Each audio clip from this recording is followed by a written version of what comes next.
பழத்தோட்ட ஊழியங்கள், கர்த்தரருளின ஊழியங்கள், திராட்சை பழத்தோட்ட ஊழியங்கள், கர்த்தரருளின ஊழியங்கள். அவரில் நிலைத்திருந்து கனி கொடுப்போம், கர்த்தர் வாய்க்க செய்வார்.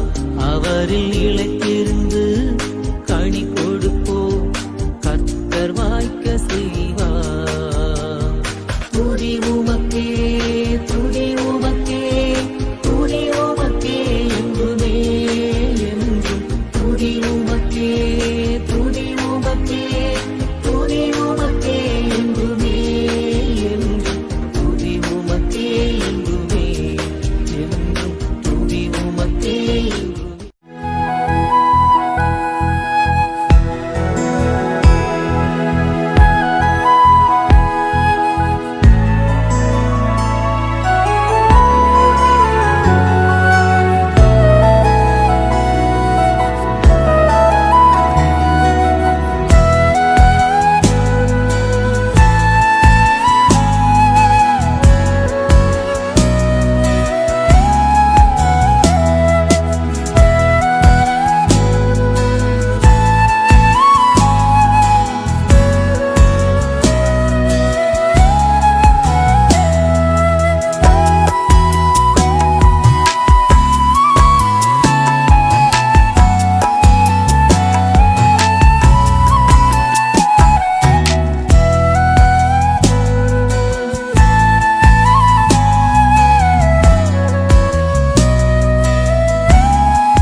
சிறியவனை பொழுதிலிருந்தும் எளியவனை குப்பையிலிருந்தும் எடுத்து உயர்த்தி ராஜாக்களோடும் பிரபுக்களோடும் வந்திருக்கச் செய்கிற அருமை ஆண்டவர் இயேசு கிறிஸ்துவின் இனிதான நாமத்தினாலே இந்த சத்தத்தை கேட்கின்ற அனைத்து தேவனுடைய பிள்ளைகளுக்கும் என்னுடைய அன்பான வாழ்த்துதல்கள். நீங்கள் கோடா கோடியை பெருகுவீர்களாக, உங்களுடைய பிள்ளைகள் கோடா கோடியை பெருகுவார்களாக என்று வாழ்த்துகிறேன். பிரித்துக்குரியவர்களே, இந்த நாட்களிலே நாம் மிகவும் கவனமாக வாழ வேண்டும். சற்று நேரத்திற்கு முன்பதாக நமது மாளிகையில் வளர்க்கின்ற ஒரு நாய்க்குட்டி, அது மளிகைக்குள்ளே இருந்தால் பாதுகாவல், அது எடுத்து மேலே வந்த உடனே ஒரு காரை அடித்து தூக்கி வீசப்பட்டு அதற்கு காதிலும் மூக்கிலும் இருந்து ரத்தம் வந்து ஒரு ஆபத்தான நிலைமை எனக்கு சொன்னார்கள். உடனடியாக ஓடி போய் அதை எடுத்து அதை காரில் முன்பாக வைத்து கண்ணீரோடு நான் அழுது அதற்காக ஜெபித்து டாக்டர்கிட்ட கூப்பிட்டு போயிட்டு ஊசி போட்டு விட்டு நான் வந்தேன். இன்டர்னல் ப்ளீடிங் இருக்குது, அதனால தான் அப்படி ரத்தம் வருது, கவலைப்படாதீங்க, சரியாயிருன்னு சொல்லி டாக்டர் சொல்லியிருக்கிறார். நன்றா விளையாடிக்கிட்டு இருந்த அந்த நாய்க்குட்டிக்கு ஒரு விபத்து வந்து உயிரையே எடுக்கிற அளவிற்கு, கர்த்தருக்கு ஸ்தோத்திரம், உயிரை எடுக்கலை, அந்த அளவுக்கு ஒரு ஆபத்தை விளைவித்தது என்று நாம் அறிய வருகிறோம். நம்முடைய வாழ்க்கையிலும் கூட இன்றைக்கு எத்தனையோ விபத்துகளை பார்க்குறோம். வேகமாக வராங்க எல்லாரும், ஆனால் அந்த வேகம் ஒரு நிமிடத்தில் உயிரை பறித்துவிடும் என்று அவர்கள் அறிவதில்லை. ஆபத்தானது பிரயாணம், எப்பொழுதும் ஆபத்தானது. கர்த்தருடைய கிருபை தான் நம்மை பாதுகாக்க வேண்டும். முக்கியமாக இந்த லோட் ஆட்டோ, லாரி ஓட்டுறவங்களாம் ரொம்ப ஃபாஸ்ட்டாக ஓட்டுறாங்க. மினி பஸ்ஸை ஓட்டுறவங்க யாரையும் குறை சொல்வதற்கு இல்லை, ஆனால் அது மிகவும் ஆபத்தானது. நான் வேகமாக போகும்போதே அது ஆபத்து, மிகவும் ஆபத்து நிறைந்தது. எத்தனையோ வருடங்கள் இந்த பூமியில் சுகத்தோடு பலத்தோடு வாழ்ந்து நாம் அனுபவிக்கலாம், ஊழியம் செய்யலாம். ஆனால் அந்த விபத்து உயிரையே எடுத்து எல்லாவற்றையும் முடித்து விடும். எனவே கவனமாக இருக்கும்படியாக ஆண்டவர் நம்மை அழைக்கிறார். வாகனங்களை ஓட்டும்போது கர்த்தருடைய கிருபை தான் நம்மளை பாதுகாக்கணும். அது எதுவுமே அதில் சொல்கிறதுக்கு இல்லை. நாமும் முடிந்த அளவு கர்த்தர் நமக்கு தந்திருக்கிற ஞானத்தினாலே மெதுவாக வண்டியிலே நம்ம அவசரப்படக்கூடாது. அப்படி என்றால் அது மிகவும் நல்லதாக இருக்கும். பிரியத்துக்குரியவர்களே, இந்த நாளிலே நான் சில அறிவிப்புகளை கொடுக்க விரும்புகிறேன். கர்த்தர் சித்தமானால் இந்த சனிக்கிழமை சென்னை பல்லாவரம் ரயில்வே ஸ்டேஷன் தெரியும், அங்கேருந்து இறங்கி பம்மல் ரோட்டில், மெயின் ரோட்டில் வந்தீங்கன்னா முத்தமிழ் நகர் பஸ் ஸ்டாப்பு, அங்கே சியோன் காம்ப்ளெக்ஸ் என்று ஒன்று இருக்கிறது. பின்பாய் வருவீர்கள் என்றால் லிஃப்ட் இருக்கும். 4வது மாடியிலே நான் உங்களுக்காக நான் காத்திருப்பேன். பிரியத்துக்குரியவர்களே, கூட்டத்தின் இறுதியிலே உங்களுக்காக நல்ல உணவு வழங்கப்படும். நானும் தனித்தனியாக உங்கள் யாவருக்கும் ஜெபிப்பேன். எத்தனையோ பேர் சென்னையில் நம்முடைய நிகழ்ச்சியெல்லாம் பார்த்துட்ருக்குறீங்க இல்லையா, தினந்தோறும். நீங்கள் ஏன் வந்து இந்த கூட்டங்களிலே பங்கேற்கக்கூடாது? ஏன் ஆண்டவர் இயேசு கிறிஸ்துவினாலே நீங்கள் ஆசீர்வதிக்கப்படக்கூடாது? ஒரு சந்தர்ப்பம் தேடி வருகிறது, அதை நீங்கள் பயன்படுத்தி கொள்ளுங்கள். தினந்தோறும் நம்முடைய செய்திகளை கேட்க தவறாதிருங்கள், அநேகருக்கு அறிமுகப்படுத்துங்கள். பிரியத்துக்குரியவர்களே, நமது ஊழியத்தின் சார்பாய் ஆசிரியர் தேவனுடைய மாளிகைக்குள்ளே கட்டப்பட்டு நடத்தப்பட்டு வருகிற அடைக்கலான் குருவி எனப்பட்ட ஆவிக்குரிய முதியோர் இல்லம் மிகவும் பிரயோஜனமானதாக அநேக முதியவர்களுக்கு இருந்து வருகிறது. இதனுடைய சிறப்பு அம்சமே தினந்தோறும் நல்ல நல்ல ஊழியக்காரர்கள், குருவானவர்கள் வந்து அங்கே இருப்பவர்களுக்கு தேவனுடைய செய்தியை அளித்து ஆண்டவரை ஆராதித்து அவர்களுக்கு ஆறுதல் சொல்லிட்டு போகிறாங்க. அதனால் இந்த ஆவிக்குரிய முதியோர் இல்லத்தில் சேரும்படியாக உங்களை அழைக்கிறேன். வருஷ துவக்கம் இதுதான் சரியான நேரம் என்று நான் நினைக்கின்றேன். இந்த நாள், அதாவது இந்த 19ஆம் தேதி ஜனவரி மாதம், நமது ஊழியத்தை சார்ந்த சகோதரி சஜிதா, அவங்களுடைய தம்பிக்கு தான் நம்ம அலையன்ஸுக்காக பேசிக்கிட்டே இருக்கிறோம். 37 வயதாகிறது. அவருடைய தம்பி தான் அவர். இவங்க வந்து தன்னுடைய மகன் ஜோஹித்துடைய பிறந்தநாளை முன்னிட்டு 3 வேளையும் அவர்கள் சிறப்பான உணவை அளித்திருக்கிறார்கள், காலையில், மதியானம், நைட்டு. அவர்களை ஆசீர்வதிப்பாராக. அவருடைய தம்பி 60 பேருக்கு மேனேஜராக இருக்கிறார். அவருக்கு நல்ல ஒரு குடும்பத்துக்கு ஏற்ற ஒரு நல்ல மணமகள் தேவை. சில குடும்பங்கள் அந்த சட்டப்பூர்வமாக பிரிஞ்சிருக்கிறாங்க, அவங்களுக்காக நான் இதை அறிவிக்கிறேன். அதே போல் நாகர்கோவிலில் இருக்கிற மகள் 28 வயதாகிறது, பிஏ ஆர்கிடெக்ட் படிச்சிருக்கிறாங்க.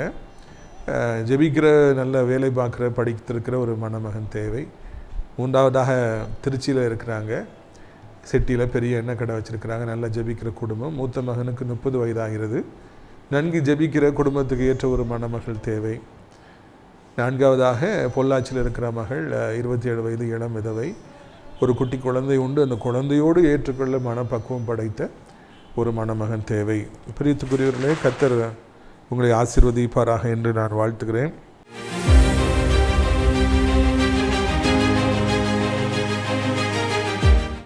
பிரியத்துக்குரியவர்களே, யாத்திரையாகமம் 4:11. அப்பொழுது கர்த்தர் அவனை நோக்கி, மனுஷனுக்கு வாயை உண்டாக்கினவர் யார்? ஊமையனையும் செவிடனையும் பார்வையுள்ளவனையும் குருடனையும் உண்டாக்கியவர் யார்? கர்த்தராகிய நான் அல்லவா? எவ்வளவு பயங்கரமான ஒரு வார்த்தையை ஆண்டவர் சொல்கிறார். இந்த உலகத்தில் காணப்படுற அத்தனை பேருக்கும் வாயை உண்டாக்கியது நான் தானே, பேச்சாற்றலை கொடுத்தவன் நான் தானே, பார்க்கும்படியான கண்களை உருவாக்கி கொடுத்தவன் நான் தானே என்று ஆண்டவர் இங்கு மோசே இடத்துல சவால் விட்டு பேசுவதை நாம் காண்கின்றோம்.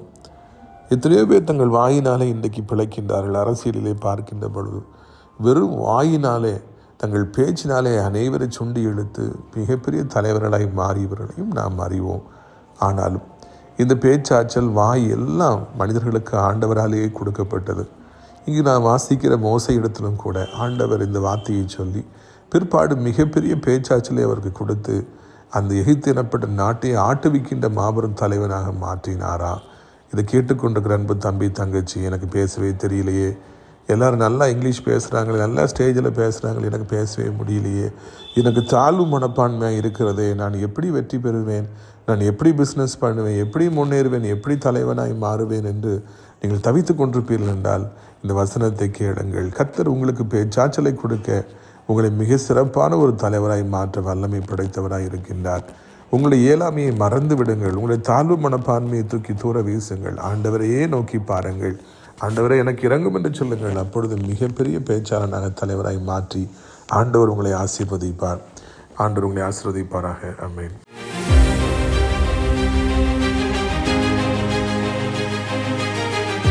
இந்த நாளில் நம்முடைய பிரயோஜனத்திற்காக ஆதியாகமம் 40வது அதிகாரம் 20வது வசனம் முதல், ஆதியாகமம் 40:20 முதல், 3ஆம் நாள் பார்வோனுடைய ஜென்ம நாளாக இருந்தது. அவன் தன் ஊழியக்காரர் எல்லாருக்கும் விருந்து பண்ணி பானபாத்திரக்காரருடைய தலைவன் தலையும் சுயம்பாகிலுடைய தலைவன் தலையும் தன் உத்தியோகஸ்தகர் நடுவே உயர்த்தி பானபாத்திரக்காரரின் தலைவனை பானம் கொடுக்கிற தன் உத்தியோகத்தில் மறுபடியும் வைத்தான். இங்கே ஒரு ராஜா தன்னுடைய பிறந்த நாளை, ஜென்ம நாளை அவர் கொண்டாடுகிறார். இந்நாட்களில் பேர்த்டே பார்ட்டிலாம் கேட்கவே வேண்டாம். அந்த கேக்கு கடைகளில் பேர்த்டேக்குனே விசேஷித்தமான கேக்கெலாம் வச்சுருக்குறாங்க. ஸ்டூடெண்ட்ஸ்லாம் யாருக்காவது ஒரு பிறந்தநாள் கொண்டாடினா அது பயங்கரமாக இருக்குது. பிறந்தநாளுங்கிறது ஒரு சிறப்பான ஒரு ஃபீலிங், அது எல்லாருக்குமே இருக்கும். 4 பேர் கூட்டு விஷ் பண்ணுவாங்க. அது ஒரு ஸ்பெஷல் ஃபீலிங்கில் தான் அன்றைக்கி நம்ம இருப்போம். ஏன்னா இந்த பூமிக்கு நம்ம வந்த நாள், அதை நாம் நினைக்கிறோம், கர்த்தருக்கு நன்றி செலுத்துகிறோம். அது நல்லா பணக்காரங்க, வசதி படைத்தவங்களாம் கொண்டாடுறாங்க. முக்கியமாக காலேஜ் ஸ்டூடெண்ட்ஸ் கொண்டாடுறாங்க. வேலை பார்க்குற இடத்துலலாம் அதை கொண்டாடுறாங்க. அது நல்லது. ஏனென்றால் இந்த நாளில் கர்த்தர் நமக்கு ஜீவனை கொடுத்து ஒரு புது வருடத்தை காண அவர் உதவி செய்திருக்கிறார் என்பது ஒரு பெரிய சந்தோஷமான ஒரு காரியம். இந்த இடத்துல நம்ம பார்க்குறோம், ஒரு ராஜா பிறந்தநாளை கொண்டாடுறார். அப்படின்னா எவ்வளோ கிராண்டாக அது இருந்திருக்கும் இல்லையா? அதை நம்ம கண்டிப்பாக சிந்தித்து பார்க்க வேண்டும். அவர் எத்தனையோ ஆயிரக்கணக்கான வருடங்களுக்கு முன்னால் பிறந்தநாள் கொண்டாடும் போது கூட அவருடைய பெற்றோர்கள் அந்த நாளை சரியாக குறித்து வச்சுருக்குறாங்க. அதனால தான் அதை கரெக்டாக வருஷம் அவர் கொண்டாடுறாரு. புத்தியுடையவங்களாக இருந்திருக்காங்க. இந்த நாட்களில் 1000 ரெக்கார்டு இருக்கும், ஆனால் அந்த காலத்தில் அப்படிலாம் ரெக்கார்டு இருந்திருக்காது. அதையெல்லாம் தாண்டி அவருக்கு இந்த நாள் தான் பிறந்தநாள்னு சொல்லி குறித்து வச்சுருக்குறாங்க.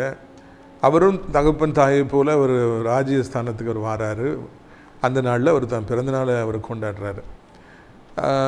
இவர் ராஜாங்கிறதுனால ஒருவேளை மதுபானம் பரிமாறப்பட்டதான் இந்த நாட்களில் பிறந்தநாள்லாம் உடனே ட்ரிங்க்ஸ் வாங்கி கொடுக்குறாங்க. இல்லைன்னா வேறு மாதிரி கொண்டாடணுமா அப்படிலாம் அதெல்லாம் நம்ம குறிப்பிடப்படலை. அவர் அதெல்லாம் பெருசாக நினைக்கல. அவர் அந்த நாளிலே தனக்கு விரோதமாய் பாவம் செய்த அந்த பானபாத்திரக்காரன் இப்பொழுது அவன் ஜெயிலில் இருக்கிறான். ஏன்னா இவருக்கு விரோதமாக ஏதோ செஞ்சுருக்கிறான். அதனால தான் ராஜா பிடிச்சி ஜெயிலில் போட்டார். சுயம்பாகிகள் தலைவன் அவனும் ஏதோ தப்பு பண்ணியிருக்கார். 2 பேரையும் பிடிச்சி ஜெயிலில் போட்டிருக்காரு. பேர்த்டேன்னு அவர் உட்காந்து யோசிக்கிறாரு. சரி, நம்ம பானபாத்திரக்காரனை ஜெயிலில் பிடிச்சி போட்டிருக்கோம், அவன் தப்பு செஞ்சான் உண்மைதான். சரி, என் பிறந்த நாள்லையே, அதனால் அவனுக்கு ஒரு மன்னிப்பு கொடுப்போமே, அவனுக்கு இன்னொரு சான்ஸ் கொடுப்போமே. Why don't I give him another chance. சரி, அவனை மன்னிச்சு அவனை நான் ஏற்றுக்கிறேன், அவனை ஜெயிலேருந்து கூட்டு வாங்கப்பா அப்படின்னு சொல்லி கூட்டு வந்தோடனே அவர் கையெடுத்து கும்பிட்டு விழுந்திருப்பார், மன்னிச்சிடுங்க ராஜான்னு சொல்லிட்டு. சரிப்பா, இனி ஒழுங்காயிரு, சரியா, நான் உனக்கு மன்னிப்பு கொடுக்குறேன், என் பிறந்தநாளுங்கிறதுனால உன்னை மன்னிச்சிடுறேன், இனி ஒழுங்காயிரு, மறுபடியும் உனக்கு நான் அதே இடத்த நான் தாரேன். அதுதான் ரொம்ப முக்கியமான காரியம். மன்னிக்கிறார், அதே பெரிய விஷயம். 2வது, என்னுடைய அரண்மனையில் எனக்கு சாப்பாடு தர்ற அந்த பொறுப்பு உனக்கு தான், அதை சோதிச்சு தர பொறுப்பு தான் முக்கியமான பொறுப்பு. சரி, உனக்கு அது தந்துடுறேன், நீ அதிலே இரு, என் மடியில் உட்காந்துக்கலான்னு சொல்லி லைசன்ஸை ராஜா கொடுக்குறாரு.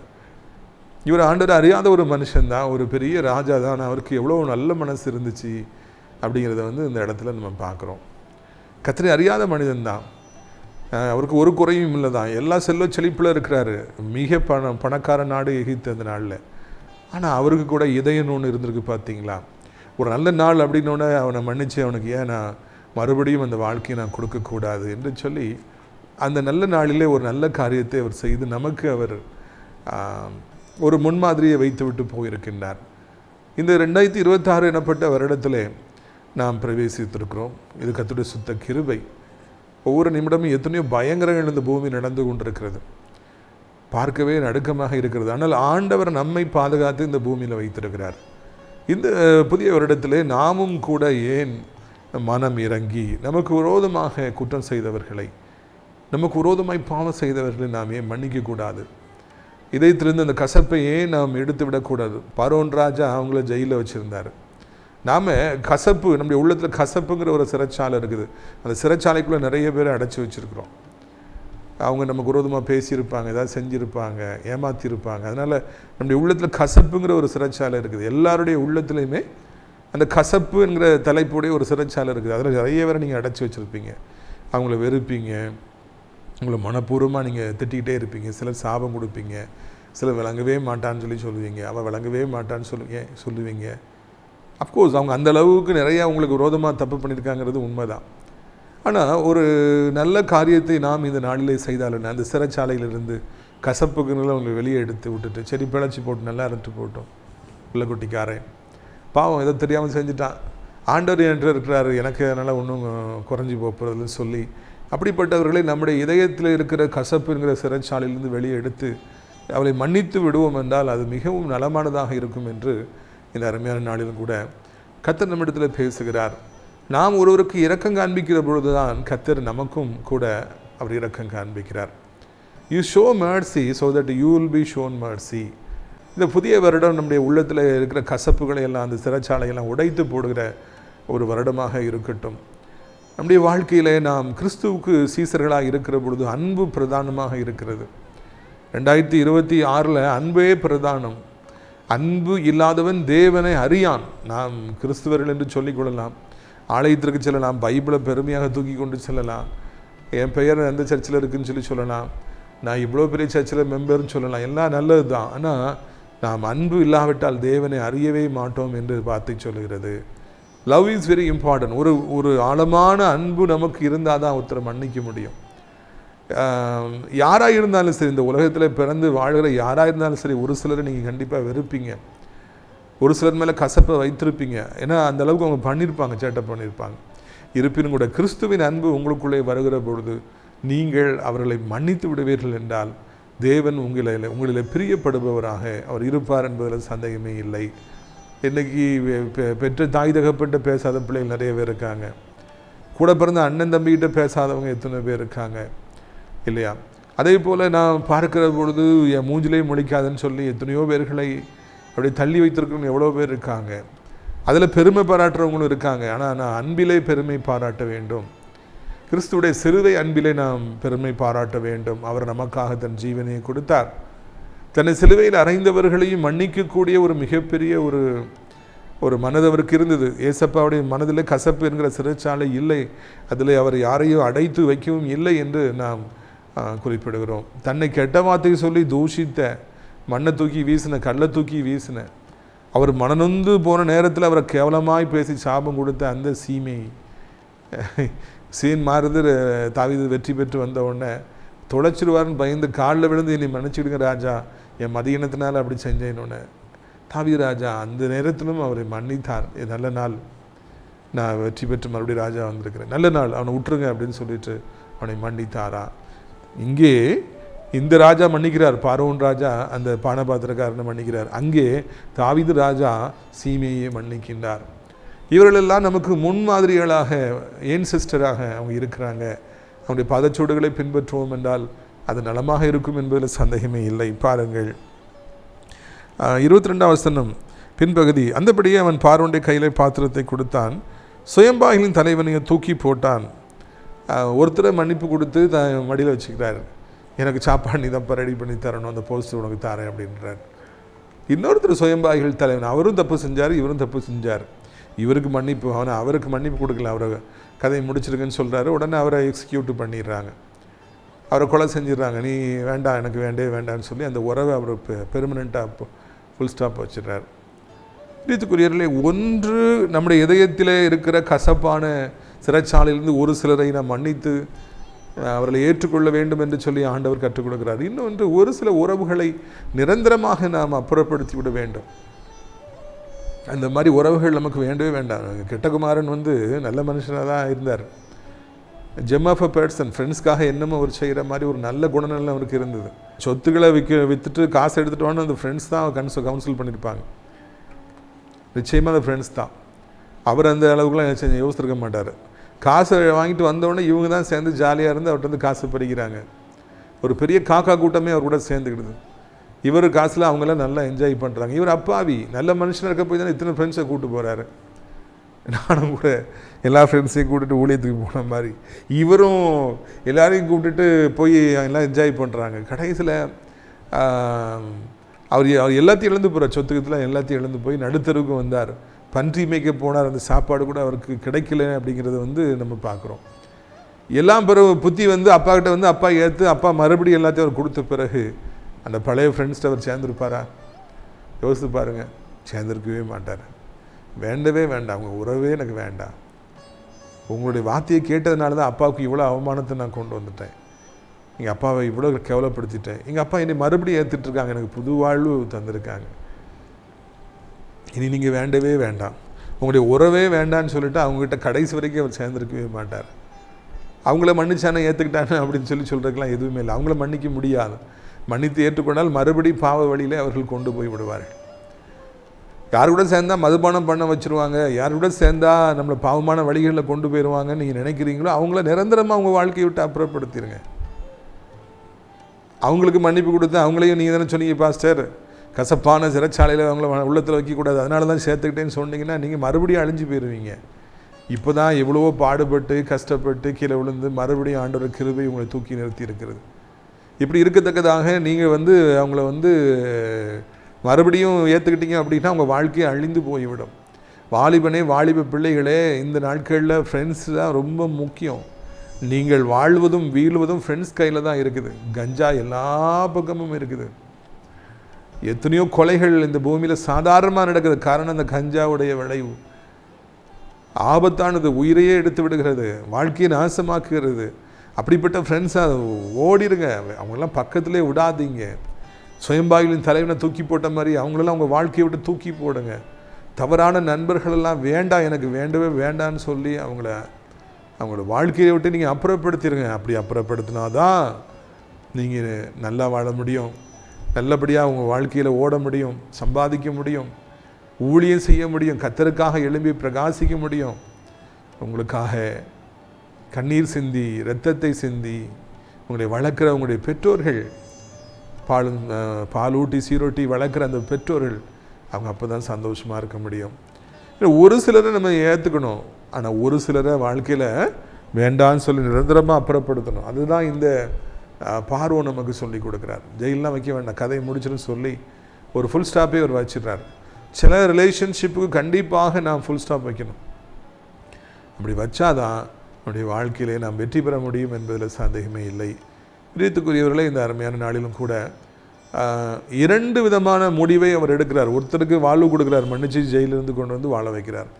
இன்னொருத்தனை வேண்டாம் அப்புறப்படுத்திருக்குன்னு சொல்லி அப்புறப்படுத்துகிறார். இந்த செய்தியின் மூலமாக நாமும் இந்த மாதிரியான ஒரு முடிவை எடுக்கணும். ஒரு சிலரை வாழ்க்கையில் ஏற்றுக்கலாம், அவங்களுக்கு இன்னொரு சான்ஸ் கொடுக்கலாம், ஓகே கிவ் யூ அனதர் சான்ஸ்னு சொல்லலாம்.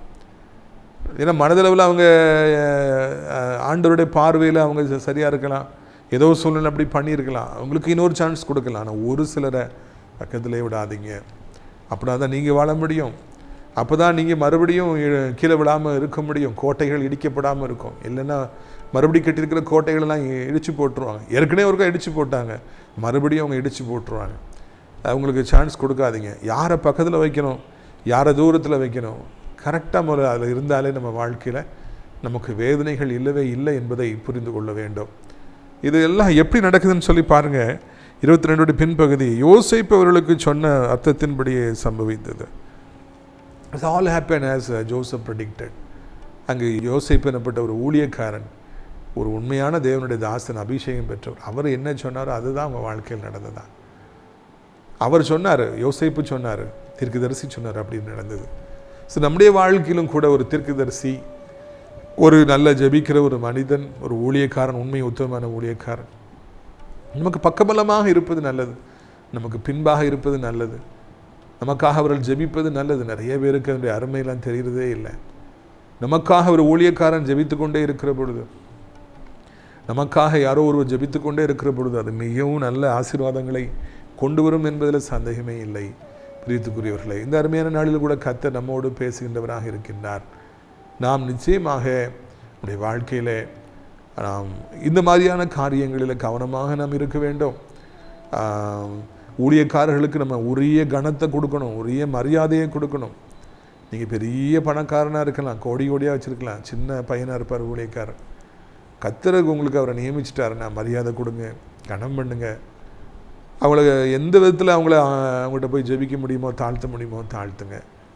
அந்த ஊழியக்காரன் உங்களுக்காக உண்மையாய் ஜெபிக்கிற அந்த ஜெபம் மிகுந்த பிரயோஜனமுள்ளதாக இருக்கும் என்பதில் சந்தேகமே இல்லை. பிரியத்துக்குரியவர்களே, நான்லாம் இந்த அளவுக்கு வந்திருக்கிறேன்னா ஊழியக்காரனுடைய ஜெபம் தான். எனக்காக ஜெபிக்கிற ஊழியக்காரர்கள் அநேகராக இருக்கிறாங்க. அதனால தான் கர்த்தர் என்னை ஆசீர்வதித்திருக்கிறார். என்னை இம்மட்டும் அவர் நடத்தி வருகிறார். நான் இருப்பதும் நிர்மூலமாகாமல் இருப்பதும் கர்த்தருடைய சுத்த கிருபை. இன்னொன்று, அநேக ஊழியக்காரர்கள் உங்களை போன்றவர் எனக்காக ஜெபிக்கிற ஜெபங்கள். உங்களுக்கு நான் நன்றி செலுத்துகிறேன். பிரியத்துக்குரியவர்களை, ஊழியக்காரர்களை கனம் பண்ணுவோம். அவங்க சொல்கிறது கண்டிப்பாக நடக்கும். உங்களுடைய வாழ்க்கையில் நல்லா இருப்பாயான்னு சொல்லி உங்களை ஆசீர்வதிச்சாங்கன்னா அது அப்படியே நடக்கும். நல்ல பெரிய பணக்காரனாக நீங்கள் வருவீங்க.